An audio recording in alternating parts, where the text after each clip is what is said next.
Welcome to the Discovery Doc podcast, where we advocate for optimal wellness and reducing everyday toxic loads, no matter where life takes you. I'm Dr. CeCe, doctor in nursing practice, self-proclaimed toxin tamer, and a crunchy mama. I'm Annah Kate, a medical mystery overachiever and your discovery liaison. Join us on this exciting journey as we explore the world of holistic health, cutting-edge research, and practical solutions for a healthier life. Together, we'll navigate through the complexities of wellness, sharing valuable insights and expert advice. Tune in to the Discovery Doc podcast. Get ready to be inspired, empowered, and discover a whole new way of looking at your health. Parental advisory recommended. This podcast episode dives into sensitive topics that may not be suitable for all audiences. Listener discretion is strongly advised. The discussions include explicit language and address themes such as childhood trauma, abuse, and other challenging experiences. The content involves personal narratives related to parenting adopted children who have faced trauma. This episode contains adult-oriented language and graphic depictions of difficult themes. The conversations may be distressing for some listeners, particularly those who have experienced childhood trauma or abuse. It is crucial to prioritize your mental well-being, and if you find the content triggering or overwhelming, consider seeking support from a mental health professional. Please be aware that this episode is not appropriate for young audiences. Listener discretion is advised, and parental guidance is strongly recommended. It is essential to recognize your own emotional boundaries and refrain from listening if you believe the content may negatively impact your mental health. Remember, your well-being is paramount, and reaching out for support is a sign of strength. If you are struggling, consider talking to a mental health professional who can provide assistance and guidance. Welcome back to the Discovery Doc podcast. I'm here with your host, Dr. CeCe, functional medicine nurse practitioner, self-proclaimed toxin tamer, and a crunchy mama, and my co-host.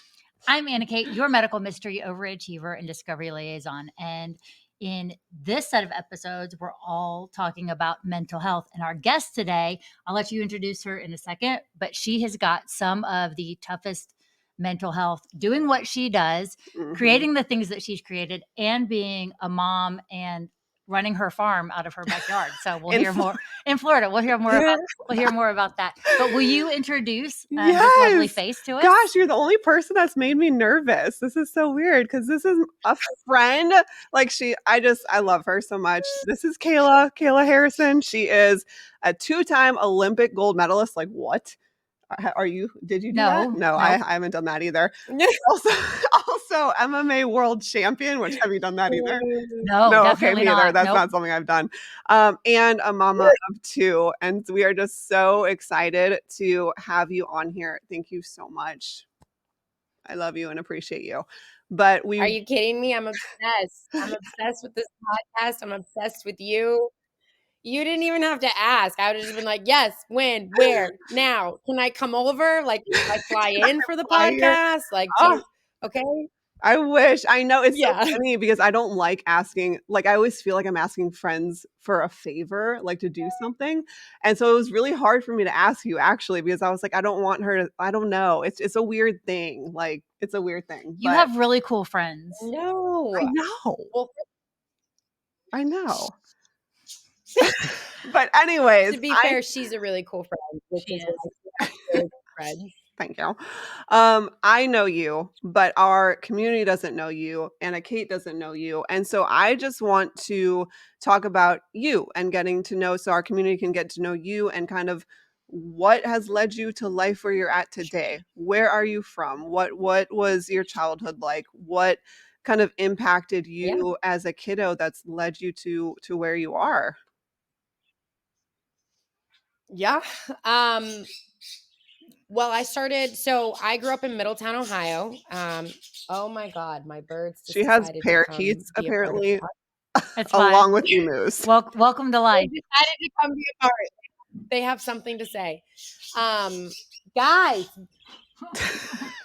go away. Welcome to the Discovery Doc podcast, where real life happens right in front of your eyes and to your listening ears. Okay, so I grew up in Middletown, Ohio.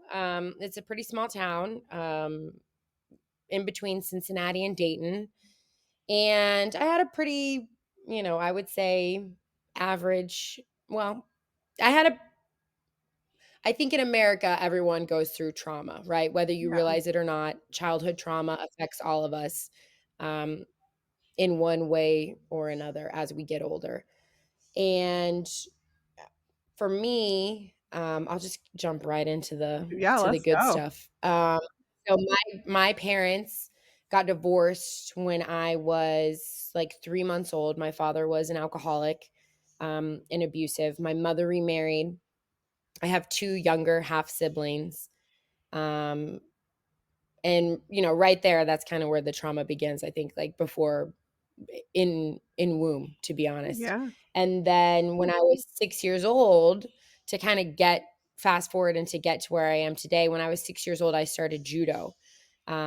My mom took judo in college as like a self defense class. And the story goes that I was watching TV and I saw a karate commercial or something. And then I like was running around the house trying to break shit. And like, I was just kind of I was like a little tomboy, but I was like also had a ton of energy. And um, so, yeah, I said that I wanted to be a ninja basically. And she knew how good judo was for the self defense aspect, discipline, confidence. And so she Mhm. took me to the local dojo and I started, and that was it. I fell in love with it. The first time I stepped on the mat, I was hooked.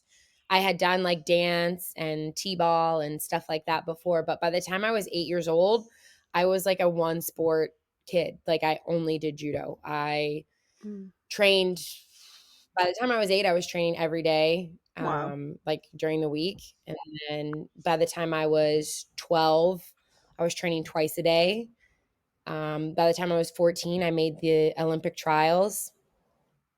And when I was 16, um, I told my mom finally, after from the ages of 8 to 16, that my judo coach had been sexually abusing me. Mm.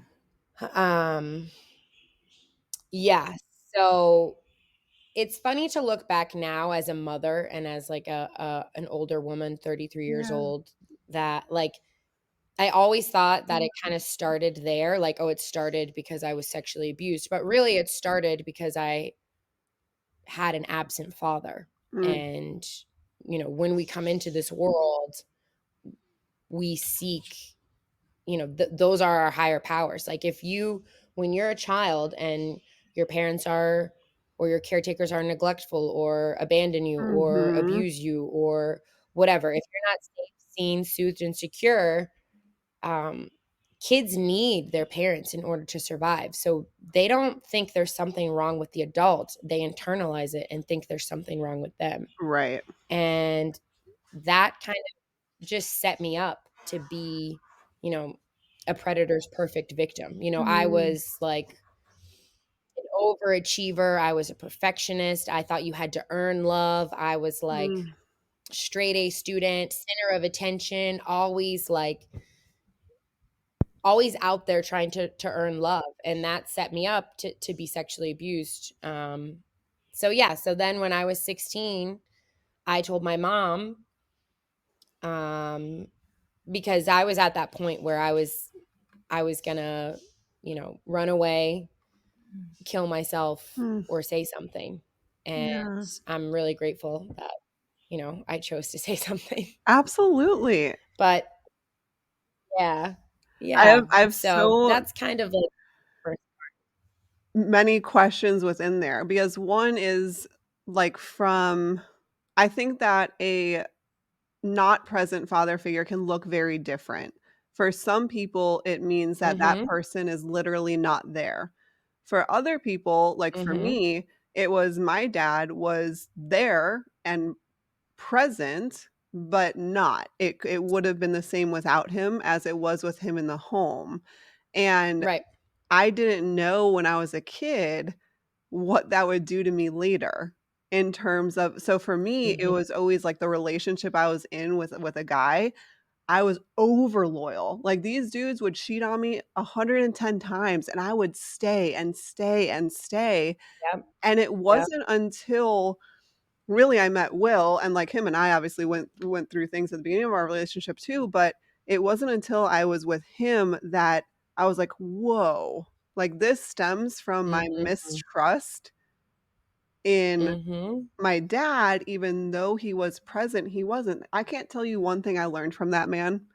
I can't tell Mm. you, there's, like, certain memories where I'm like, he was the fun dad, like, he'd take us out to ice cream, he would we were in karate and he'd let us skip karate behind my mom's back and go take us to do something fun.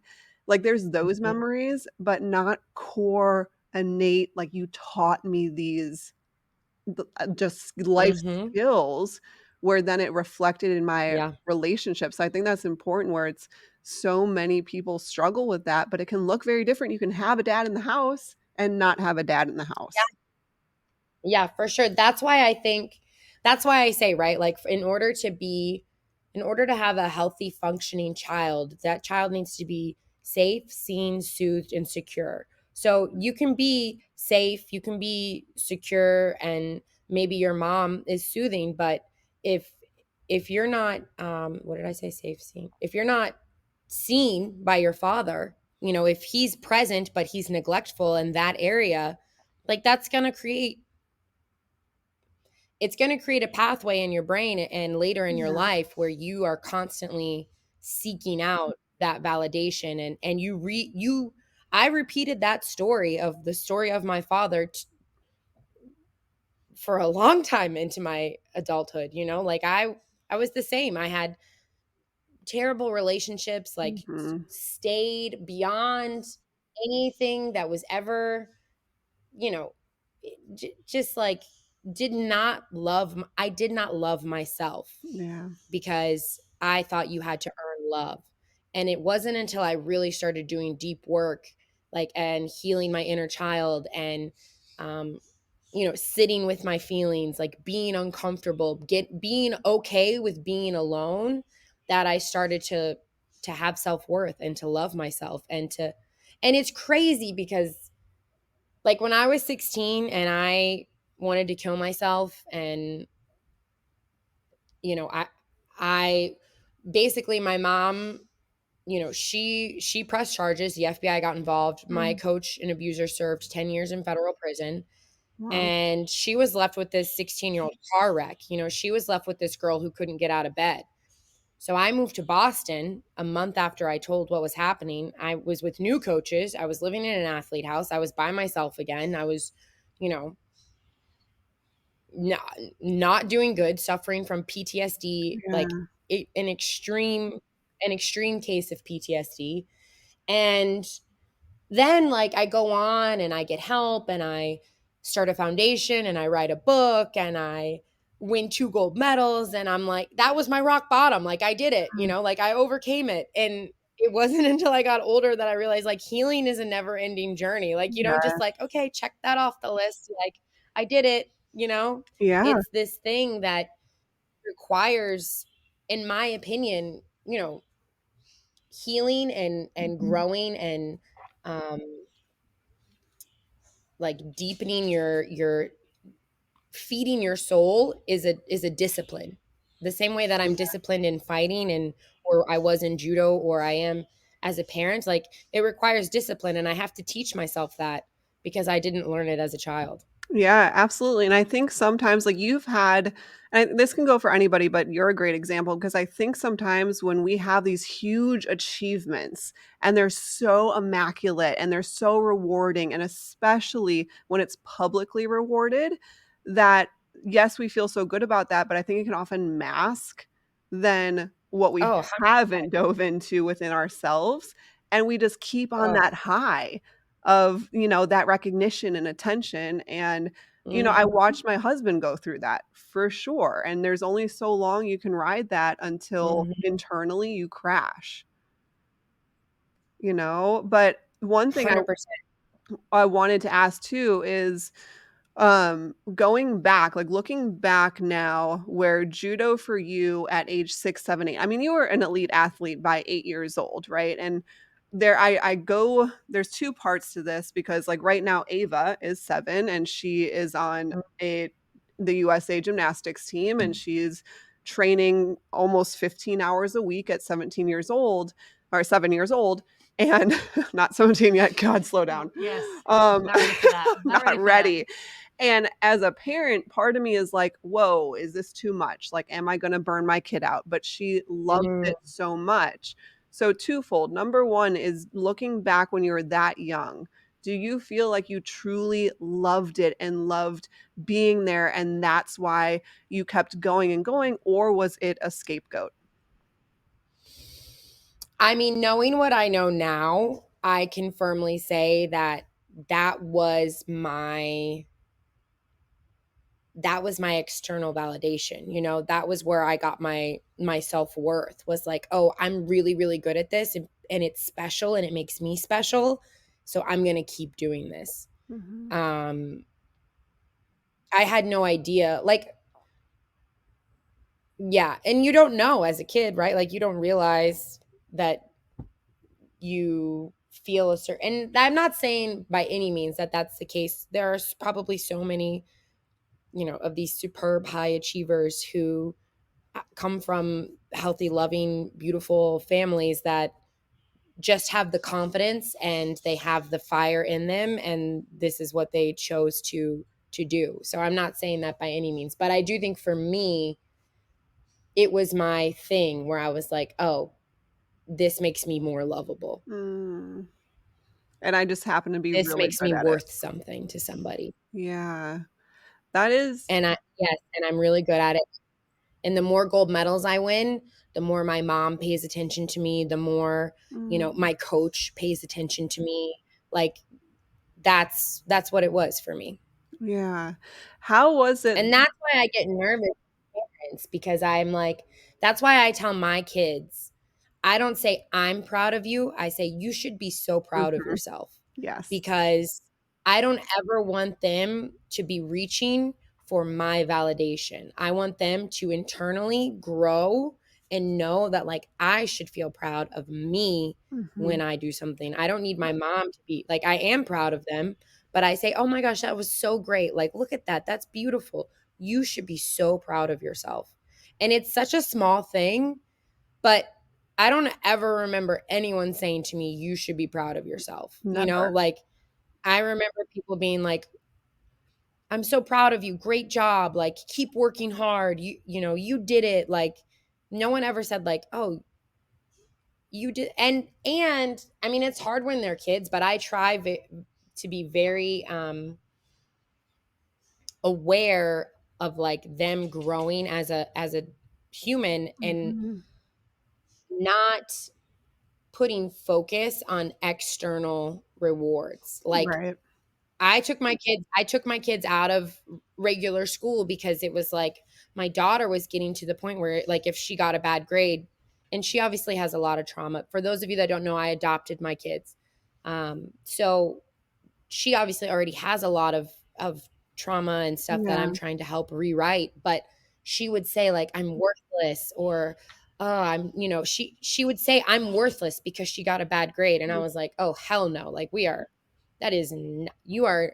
you are a lovable, beautiful child of God with inherent worth Yeah. and value, and like it's so important to me that she knows that. Like, I tell her every day, I love you no matter what. Mhm. You are loved. You are loved just the way you are. If you never play soccer again, if you never draw another picture again, if you never get a good grade again, if and it's like, sometimes she looks at me, she's like, "I know, mom, like, shut up." But sometimes, that they need that. They need to know, like, "Oh yeah, like someone loves me no matter what." Yeah. Did you hear those words growing up? Did you hear "I love you"? I did, yeah, I did. My it wasn't like I wasn't like in a meth house or something. Like, it wasn't like this like super toxic, traumatic, like, my grandparents. I look back and I think of both sets of my grandparents. Like, my whole family lived within 5 minutes of each other, um, and my grandparents were such a source of strength and love and guidance for me. My mom, and this is also the thing that I finally realize now that I'm a mother is like everybody is doing the best that they can. Yeah. I truly believe that. Like I don't hate my father. I don't have ill will towards him. I don't like he obviously also had trauma and he was doing the best he could Mhm. and he coped with it how he had to cope with it and like he did the best he could. My mom was 21 when she had me. You know, she was a fucking kid. Like she did the best she could. She made the best decisions she could make at that time. And so it's all part of the journey. Like I also had to release that. Like I had to let go of this like it's their fault and they fucked me up and look at my life and like because at the end of the day like yes, terrible things happen to me and terrible things happen all over the world. Bad things Yeah. happen. It's part of life and I'm an adult now and I'm safe, I'm loved, I'm secure, Mhm. I'm okay and I make the decisions for my life. Yeah. I choose who I am, how I am, what I put out into this world. Like it's my choice.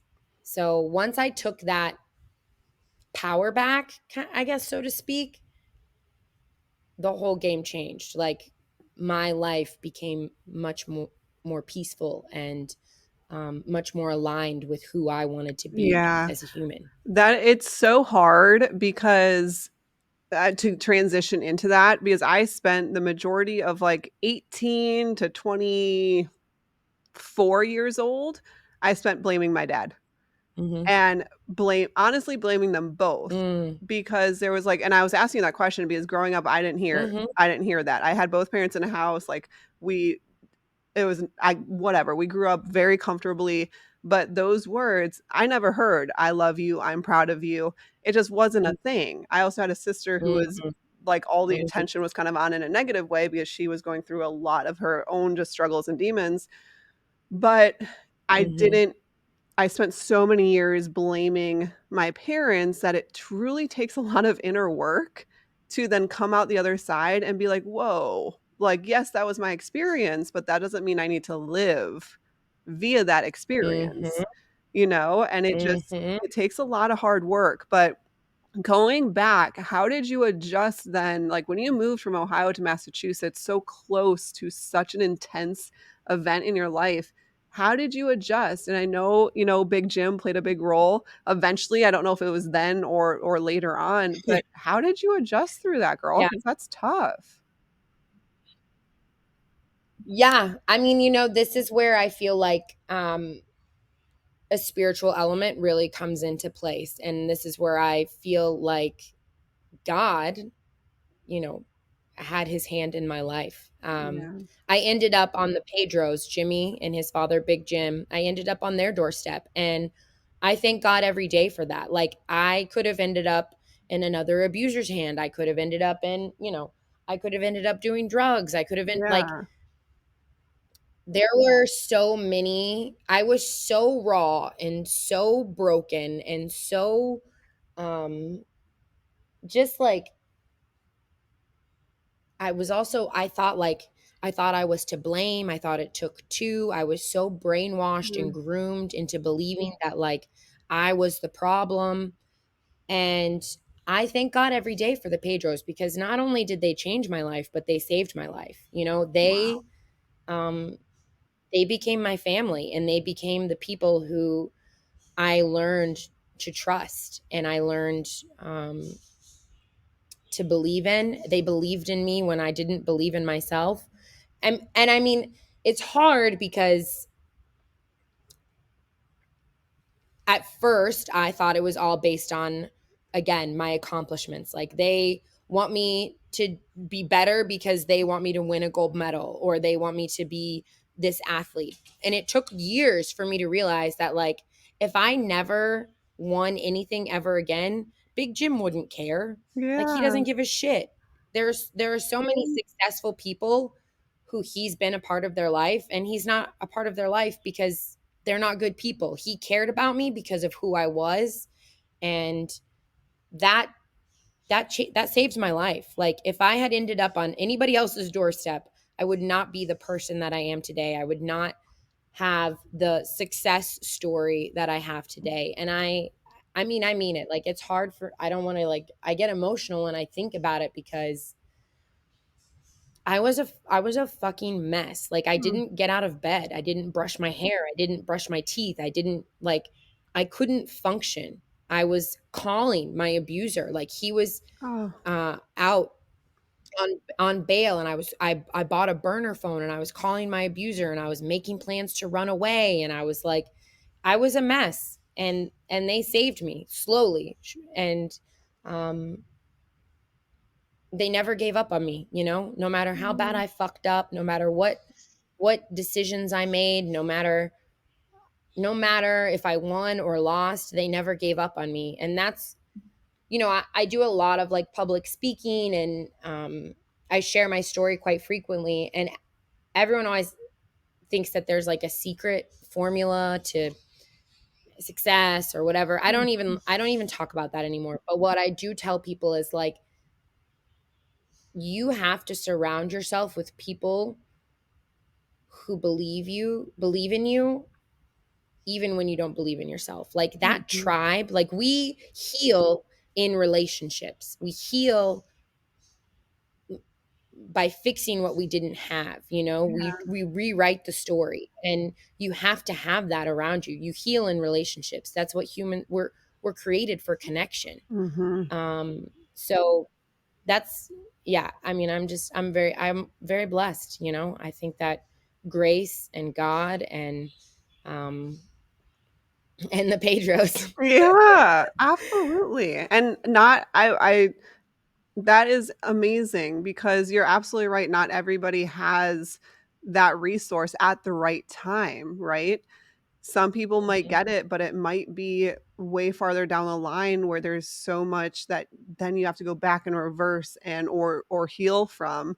But God's timing is perfect, and so I'm also a firm believer that people go through things, right? And it doesn't trauma is trauma, and it doesn't matter the scale of the trauma because it's all subjective to Mhm. us and how we perceive it and how it impacts us. But I do believe that we are put through that for a reason, and it can be very hard to identify what that reason is in the time. I think both Anna, Kate, and I relate on the fact that, like, I was chronically ill for a very long time, and that was really hard in my mid-20s, and it's a different form of PTSD, but it's still PTSD, and emotionally working through Mhm. that and knowing why I did, it is such a blessing. That's the Mhm. other side of the blessing is knowing why I went through that. And for me, that's to be able to practice how I do and help people how I do. But for you, it's to possibly utilize the platform that you have built over your Mhm. life to then protect Yeah. other girls and other women. And, Yeah. you know No, for sure. I think that, no, this is such a big concept that, again, like, these small shifts in mindset really changed my life, where it went from, being a victim to making a choice. Like, I'm going to use this, and I'm going to make the world better because of it. And I do Mhm, believe that everything happens for a reason. And I do believe that I went through what I went through for a reason. And I think more than, I think back when I was younger, the goal was always like, I used it again to try and help others. Like, okay, I'm going to write a book. I'm going to start a foundation. I'm going to give speeches. I'm going to talk and mentor young abuse survivors. I'm going to change the world. And now I can look back and realize that, like, no, this was all part of my journey. Like, this was all to help mhm. me Yeah, become who I'm supposed to be. And as a result of that, I also get to change the world. But first, I change internally. First, I um, yes. wake up. I call it like waking up, kind of like becoming aware. Like, I lived so much of my life in this state of like reaction and Mhm, stress, and coming from a trauma response versus from my soul, coming from a place mhm, of light. And I won 2 gold medals in judo, and I had a panic attack, and I was like, "Oh my god, what am I going to do now?" Like, I right, suffered like post Olympic depression, and was like, I have to have a purpose, I have to have a goal, I have mm, to have something. And then I started MMA, like, and it was all very fear driven. You know, Mm, it was this fear of not being enough. And like, I have to go do more. I have to go succeed. I have to go change the world. I have to, I have to, I have to, I have to, I have to. And now that I'm older and again, like, have suffered more rock bottoms and more um, heartache, where it got to the place where I really had to look and say, like, is this how you want your life to be? yeah. Do you want to continuously operate from this place of pain and fear and anxiety? Or do you want to sit down and buckle up and work on yourself and like maybe find some fucking peace, you know? Like, Yeah. and when I did that, everything changed. Like, I still love MMA. Like, I still love to fight. I still feel I have this burning desire in my heart to challenge myself and to see how good I can Mhm. get and to reach new heights and to be the best mother I can be and be present with my children. But like, when I got my kids, when I became a mom overnight, like, I was operating from a place of fear. Like, I was Mm, operating from like, don't fuck them up worse. Like, mhm. be the best mom on the planet. Like, they're going to eat all of their vegetables and they're going to have perfect lives and they're going to be this and that. And you're going to coach soccer and you're going to do that. And you're going to like, and it was just another thing that I was operating fear based. And Yeah. finally, God was like, "Hey, aren't you tired? Like, aren't you tired of being like Mm, this?" And I was like, "Oh my God, I am really tired of being like this. Like, I don't want to live like this anymore." yeah. And I am grateful. I'm so grateful for my story, because if I hadn't have had those hurdles, if I hadn't had those obstacles, if I hadn't have been abused, if I hadn't become a mom overnight, if I hadn't lost my fight, if I hadn't had an abusive relationship, I wouldn't have ever gotten to the place of peace that I'm at now, where I can Mhm. say, like, I'm okay no matter what. Like, Mm, I'm loved no matter what. Like, I have a peace that can't be fucked with. Like, yeah. and I get to be a mom. I get to go to training every day. I get to wake up and take care of this zoo that I have. Like, it's like I have this beautiful life, and I wait not wasted, but I spent so much of it like being afraid and being like feeling unworthy. Yeah. And now I don't feel like that anymore. Now I feel whole and happy and loved, and I have like amazing friends, and I have a great relationship with my mom, and I'm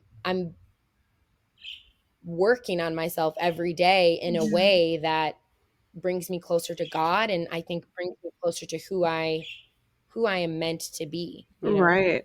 Absolutely. I'm There's going off on tangents. My no, bad. there's No, you're so fine. much in there because, like, as a wife of a fighter or retired fighter, who knows? Like, I see so much of this. I think, like, the fighting world, the MMA world is so different than any other sport and the intensity that comes behind it, but my husband would say the same things, like, at the peak of his career, he was fighting out of fear. It wasn't a that's just he will tell you that till he's blue in the face, he was fighting out of fear, and when that fear subsided and this happened when, like, after we got married, after we had Ava, he went on, like, a little stint where he lost a couple fights in the UFC, and he had never lost before in his life, but what he was struggling with then was he had gotten to where he wanted to in life. All he wanted to have in life was peace and a wife and a home and children, and he had obtained that, and so Mm-hmm. his motivation for the actual sport dwindled. The talent can be there all that you want, but if there's like, his motivation changed. He was no longer fighting out of fear, and that was reflecting in his Mm-hmm. performances. And, then there's so much after that that occurred, but for you, looking back in your transition from judo to MMA, did you do that strictly out of the, "I must keep going, what's next?" Like, I had these goals and now I've achieved them and I gotta keep going, and then when did that start to shift? 100%. Yeah, no, I literally So no American had ever won a gold medal in judo. I was the first. Um, and then in 2013, right after I won my first Olympics, I had to have major reconstructive surgery on my knee. And so it was like this other thing I had to overcome, which was perfect because that's how I operated. Like Mm. I was like, one thing to the next to the next. And then I won again. And I literally, like, it should have been the best day of my life. And it was. But that night, like, I remember after I got drug tested and did the press conference and went to through all the interviews, I'm laying in bed with my boyfriend at the time. And I woke up pouring sweat, like having the biggest anxiety attack of my life. And I was like, what am I going to do? Like, who am I if I'm not Yeah. Kayla Harrison, Olympic champion? Like, what am I? Who am I? What do I do? And he was like, and again, he came, he was a great guy, comes from a super, amazing family. He was like, Kayla, like, you're okay. It's okay. Like, you've done enough, basically. Mhm. And yeah, I hadn't done enough in my mind. Like, I sat on the couch for a couple months and, like, literally, you talk about couch potato. Like, I went from, never pressing snooze on my alarm to not even setting an alarm. Like, I didn't watch TV, and I all of a sudden had watched every single show on Netflix. Like, I was depressed. I was like, what am I going to do? I started writing my book. Like, I was Mm. like obsessively writing my book.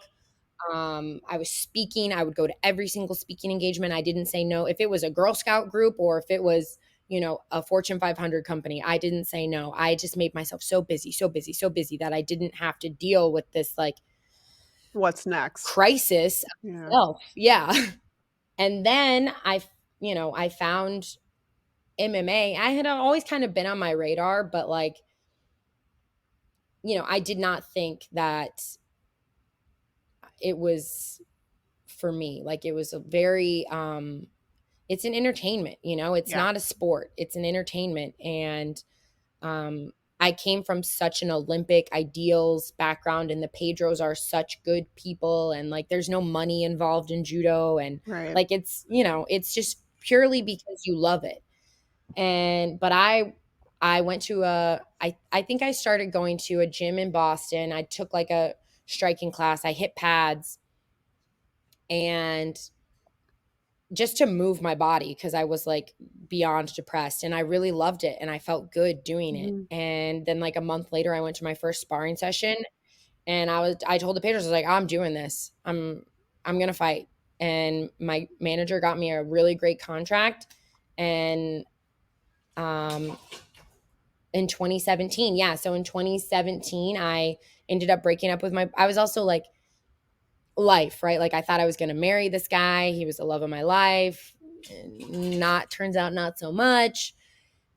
Going through all this stuff, I start training at other gyms. I check out American Top Team. A month after I check out American Top Team, I move my entire life down to Florida.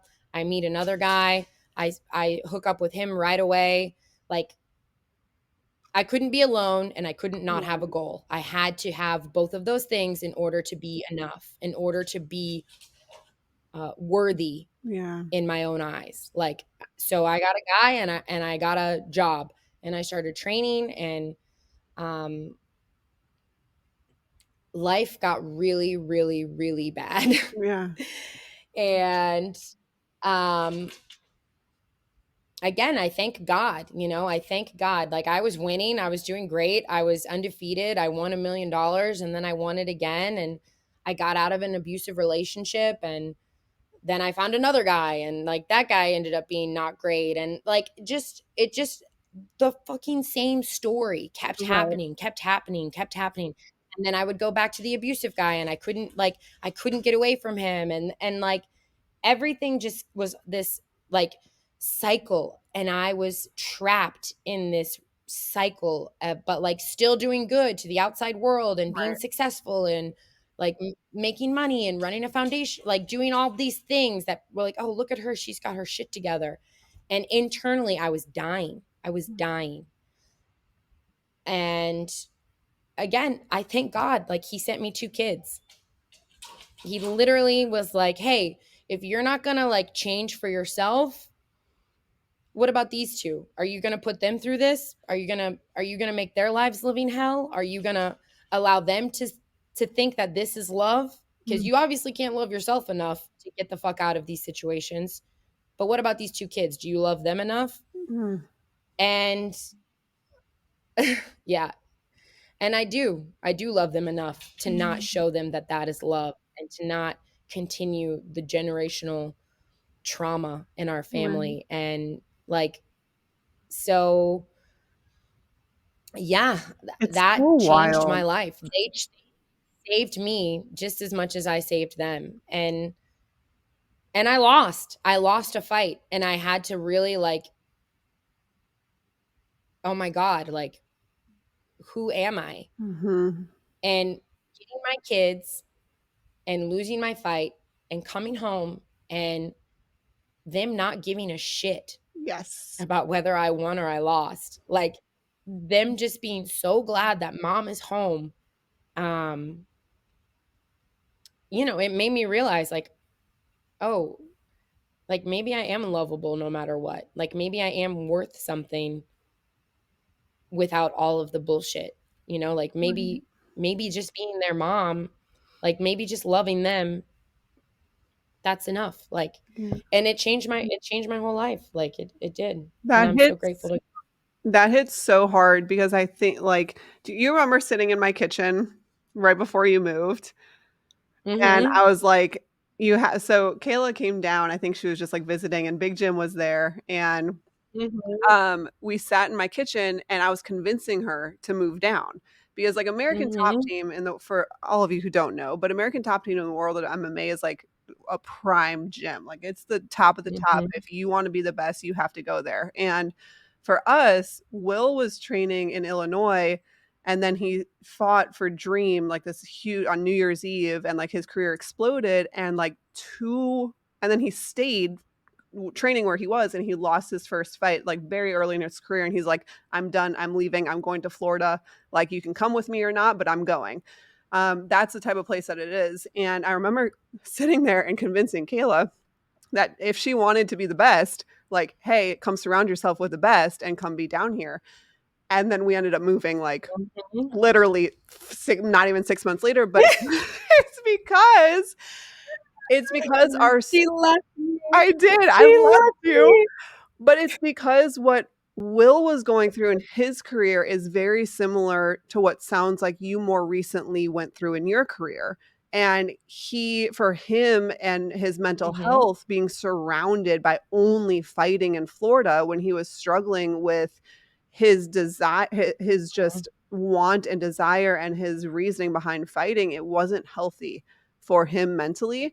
And he was starting to Mhm. understand that, like, fighting is a job and he's not an entertainer. He's at his core, Mhm. he is just a true wrestler. Like he's going to go in there, do his job and go home to his family. And the world of MMA changed and they don't like that. And that's not him. And so when he started to realize like, Yep. hey, I'm fulfilled with my children and my wife and my home and my family. I don't really want to Mhm. I don't know if I wanna be in this anymore. That's where we were when you moved down, and it's taken years after that to finally for him to get to that sense of peace of, like, whatever, fighting is fighting, it is what it is, Mhm. like, competitive nature, he wants to compete, he wants to win, he wants to thrive, but us as a unit is undestructible and so much more important than anything Mhm. fighting could ever have given him. Mhm. So I understand that from a Yeah. spouse's view, but it's so interesting. So, Yeah. one thing I do want to shed light on is for our community, can you go into your foundation? Can you talk a little bit about what it is, how they can help, Yeah. how they can get involved, anything like that? Yeah. So I started so basically, um, right before 20, I had never really talked about being sexually abused. I just kind of was like, all right, we're going to get over it. We're going to. And right before the 2012 Olympics, um, this reporter came to do a piece on me. I was, one of the hopefuls to win America's first gold medal. And she interviewed Jimmy before, and I guess he said something like, this girl has been through a lot. to get to where she is right now. And like, she is mentally, as strong as they come, whatever. And so the reporter asked me, Jimmy alluded to the fact that you've been through a lot. Do you want to share that? And I'll never forget, the night before that, I had gotten in a fight with my best friend, because she posted about like Joe Paterno. Do you guys remember the Oh, yeah. Sandusky scandal at Penn State with all those boys who were abused? Yes. So, anyways, I got in a fight with my best friend because she was like pissed off that Joe Paterno lost his job. And I looked on the news and there were these riots and kids were flipping over cars and setting them on fire. And like, these were my peers. And I couldn't believe that I lived in a world where there were people who were rioting about a football coach losing his job, but no one was rioting about the countless victims whose lives had been completely destroyed by this man. Mm. And I realized that it's because we don't talk about it. It's because it doesn't have a face. It's because people think, oh, that happens in Boy Scouts, but that doesn't happen to me. Or, oh, that happens in lower income families, but that doesn't happen to my kids. Or, oh, that happens in the Catholic Church, but I'm not Catholic. And so when she asked me that question, I said, yeah, I do want to talk about it. And I started sharing my story and I didn't shut up. And I very rarely shut up. But after that, like, I won a judo gold medal. And of course you get invited to like some parties and like whatever. But my phone was ringing off the hook. Oh, my daughter went through something. Can you come speak to her class? Or, oh, we run the Rape Crisis Center in Kansas City. Can you come speak to at our gala? Or like all of these groups.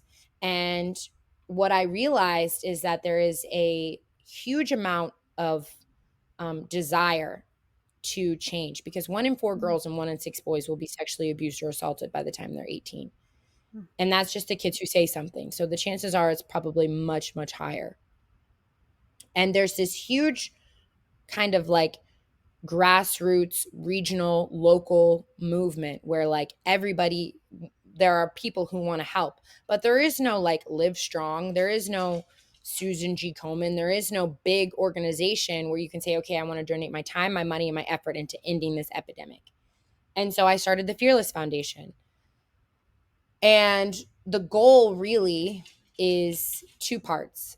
No, I mean, the big picture is like, I want it to be the place. Like, I want it to be an online, like you go in, you type in like sexual abuse or child, like my child's been abused. What do I do? Fearless Foundation pops up. You put in your zip code and boom, boom, boom, boom, boom. Here's where you can go find a victim witness advocate. Here's how you go through the court system. Here's someone who will speak to your child and work with them on their PTSD pro bono. Here's all the therapists who specialize in this area. Here's an online community where you can talk to other parents, or kids can, talk to other, like, I want it to be that. Yeah. But the first part was education, right? Like, I remember being in the 7th grade health class and we talked about, saying no to drugs and safe sex and stranger danger and bullying and cyberbullying. But there's no educational material on what you should do if someone close to you tries to take advantage of you. So the first part was to write the book, which is called Fighting Back. You can get it on Amazon. There's a link on the website, which is fearlessfoundation.org. So I wrote the book with 2 psychiatrists from McLean Hospital, which is a renowned hospital in Boston. I actually spent time there. I was an inpatient in McLean after I moved to Boston. And the book is not a memoir and it's not a textbook. It's sort of a combination of both. It uses my story, my journal entries, I kept journals the entire time, that I was being abused. And so it shares my story and it shows parents, social workers, caretakers, police officers, doctors, like whoever it is, like, oh, this is what grooming looks like. These are the ways you ask your kids about, this relationship with this person. This is how you speak to your kids. This is what the court process is and why it's also traumatizing to kids. This is how you help your child heal. And it also does, give hope, because for me, there was light at the end of the tunnel. There was a shiny gold medal. There was healing. And so that was the first part. that has been completed. And my goal for that is to create a curriculum. I want to have a curriculum for the 7th grade health class where every kid has to read the book. And I don't want it to be focused so much on sexual abuse. I actually have broadened since then to really want it to be more about mental health. So I think that it would be great if at the end of the book, every kid picks a thing, whatever it is. Maybe it's bullying, maybe it's an absent father, maybe it's you've been sick, whatever it is that they're struggling with. And I want them to speak about it, because this is what happens, right? We don't have these conversations. We do a lot more now in this day and age, but when I was a kid, like, we didn't talk about, like, it Oh, was not at like all. Yeah. everything everything is fine. Like, you could live in the most fucked up, abusive, alcoholic home, but everything was fine. Mhm. Like, you just didn't talk about it. And so I want that to happen. So I'm working on a curriculum for the book. And the second piece is what psychologists call mastery. So for me, mastery was judo. Like, judo was the place where I could go and I just focused on that. And I was very present and I was in my body and I was feeling my body and I was focused. And this is an opportunity. This is where we heal as well. This is where we, being present is the goal. Like, being able to not disassociate, not be outside of your body, not, you know, disassociate. And We were so just talking about my this. goal is for, where are you? Yeah. My goal is for, go ahead, go ahead. No, I was just gonna say, it's so big because that is what I learned growing up, was to disassociate, because we didn't talk about things either. We didn't deal with problems, we didn't talk Mm-hmm. about problems, we swept them under the rug and we kept going. And that's something to this day, even in my marriage, Mm-hmm. I've had to really work on, because it's not something that's innate and natural to me to just talk about things. And so I love that aspect of it, with getting Yeah. kids comfortable just opening their mouths and talking and not disassociating, but Mm-hmm. sitting with those emotions, processing Yep. them, and speaking on Yep. them. Yep. Yep. Totally. No, I mean, that's how I survived, right? As I disassociated. I just didn't, I what happened to me and who, like, I disassociated completely. And I still do sometimes. I have Mhm. to, it's like you said, it's a muscle. You have to work it. It's not natural to me to stay in my body and to stay present and to stay aware. Yeah. And it's also not natural to me to not react. Like, I also developed this react muscle where it was like, oh, you're gonna hurt me, like, no, you're fucking not, like. Yeah. So rewriting that story is super important. But I think for kids, especially victims of sexual abuse, like, it doesn't have to be judo, but my goal is, to have a judo program where kids can come and do judo and just be kids and have fun and be present in their bodies. And maybe it's painting. Maybe when you paint, like, that's where you're present and you're there and you're Mhm. just painting this picture. So I want to have a program where kids can go, and maybe it's archery, maybe it's painting, maybe it's tennis, maybe it's judo, maybe it's fucking chess. I don't know, but I want there to be this system in place where kids can go and practice mastery, practice being present, practice mindfulness. Yeah, that love that. is absolutely amazing. Thank you so much for sharing all of that. Seriously, I'm just blown away by you as a human, but I think it's so important for yes, I think it's so I mean, important a for lot of it has been put on hold. To be fair, a lot of it has been put on hold because then I became a mom of two, and, like, that's basically running a small country. So, yes, um, which I wanna talk but about. I'm gonna stop you there, because we are going to save all the mom stuff for the next part of our conversation, but I just wanna commend you on the work that you've done within yourself, because that is freaking hard. It's Yes. hard. But y'all, stay thank you. tuned to hear the second part with Kayla, where we're gonna dive into all things mom related, parent related, which is a whole nother ball game. Like she just said, it's like running a freaking country. Yep. So stay tuned. And we will put all of Kayla's foundation information. If you would like to support her, get involved in any way, we'll have that information in the show notes. And then also, Kayla, how can they connect with you on social media, or if they want you to come and speak, how do people get in touch with you? Yeah, so my website is kaylaharrison.com. All of my social handles, TikTok, Instagram, Facebook.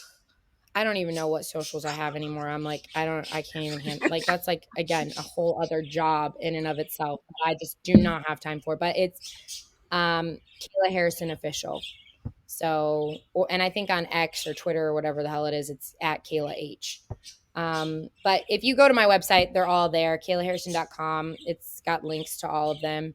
And yeah, the email is, I think, info@kaylaharrison.com. It'll send it right to me. Awesome. And we'll make sure that all of those links are down in the show notes. So y'all won't have to go and search. We'll just make sure that's all there for you.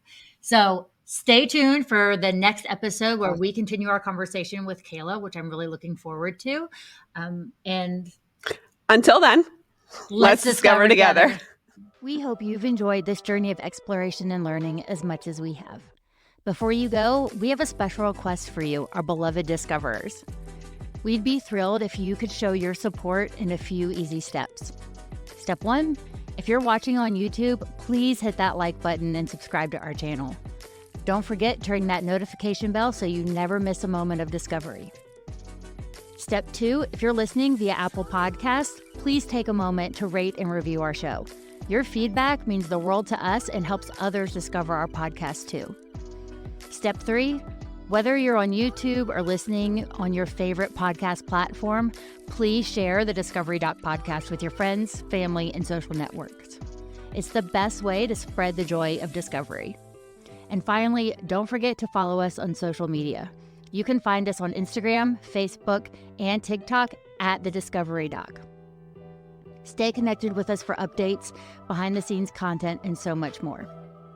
Plus, for exclusive content and additional resources, be sure to check out our website at www.thediscoverydoc.com. And while you're there, if you have a burning question or a topic you'd like us to discuss on the show, simply let us know. Thank you, Discoverers, for being part of our incredible journey. Until next time, let's discover together. The content provided in this podcast provides general information and discussions on various topics related to health, wellness, and medical advancements. However, it is essential to understand that the content provided in this podcast is not intended to be a substitute for professional medical advice, diagnosis, or treatment. The hosts, guests, and contributors are individuals sharing their personal experiences, opinions, and knowledge in their respective fields. While they strive to provide accurate, up-to-date information, medical knowledge is constantly evolving, and the information presented in this podcast may not always reflect the most current research and medical guidelines. It is crucial to consult with a qualified healthcare professional or medical expert for specific medical concerns. Never disregard professional medical advice or delay seeking medical treatment based on the information presented in this podcast. The Discovery Doc podcast encourages listeners to use their own judgment and discretion while implementing any suggestions, recommendations, or lifestyle changes discussed in this episode. Each individual's medical situation is unique and may work for one, may not be suitable or safe for another. The podcast hosts, guests, and contributors are not liable for any direct, indirect, consequential, or incidental damages or harm that may arise from listening or acting upon the information provided in this podcast. Listeners are responsible for their own health decisions and should exercise caution and seek professional guidance when necessary. By listening to this podcast, you acknowledge that you have read, understood, and agreed to this medical disclaimer. If you have any questions or concerns about this medical disclaimer, please consult a qualified healthcare professional.